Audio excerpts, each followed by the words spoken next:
9 প্রকার রাস আছে, সেগুলি কি কি?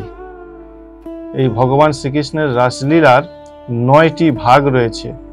নবরাস অর্থাৎ রস থেকে, নবরস থেকে নবরাসের সৃষ্টি হয়েছে। তো সেগুলি কি কি?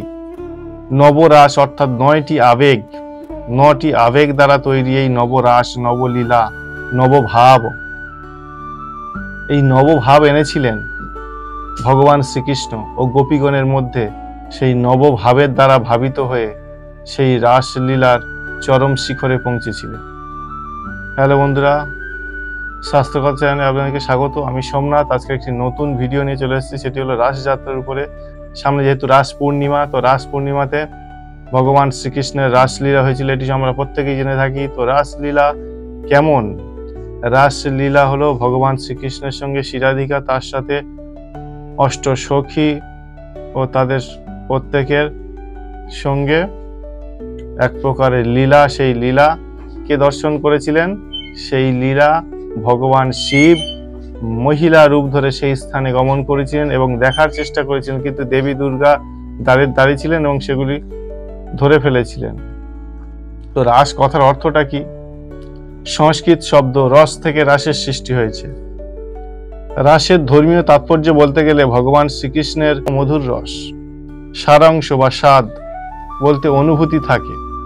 শারদ পূর্ণিমা তিথিতে ভগবান শ্রীকৃষ্ণ নানাভাবে নানা পুষ্প দ্বারা এবং সুগন্ধি পুষ্প দ্বারা সজ্জিত হয়ে বনের সুন্দর সুন্দর সুগন্ধি ফুল দ্বারা সুশোভিত হয়ে যে নিষ্কাম গোপিনীগণের সাথে যে লীলা রচনা করেছিলেন গভীর নিশীতে, সেটি হলো রাসলীলা। ও সেই গোপিনীগণ দেবী কাত্যায়নীর কাছে ভগবানকে প্রতিরূপে পাওয়ার জন্য ব্রত করেন, অর্থাৎ কাত্যায়নী ব্রত করেছিলেন। তো রাস থেকে রস। তো রস কথার অর্থ কি? মনের আবেগগত অবস্থা, মনের যে আবেগ, মনের যে ভাব, সে আবেগ বা ভাবের অবস্থা, সেটি হলো রাস। তো এই রাসের নবরস দ্বারা গঠিত এই রাস, অর্থাৎ 9টা ভাগ। তো সেগুলি কি কি? প্রথমটি হলো শৃঙ্গার।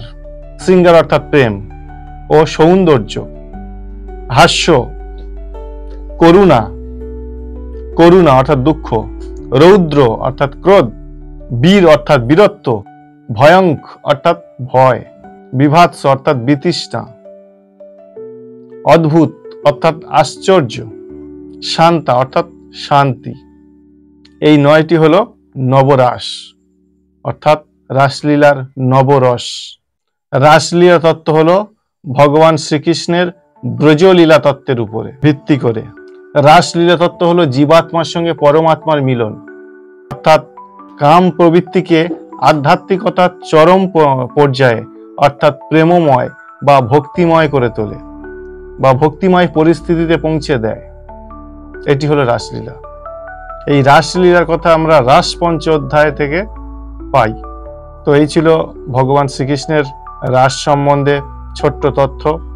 তো আরো রাস সম্বন্ধে সুন্দর সুন্দর অজানা তথ্য নিয়ে চলে আসব।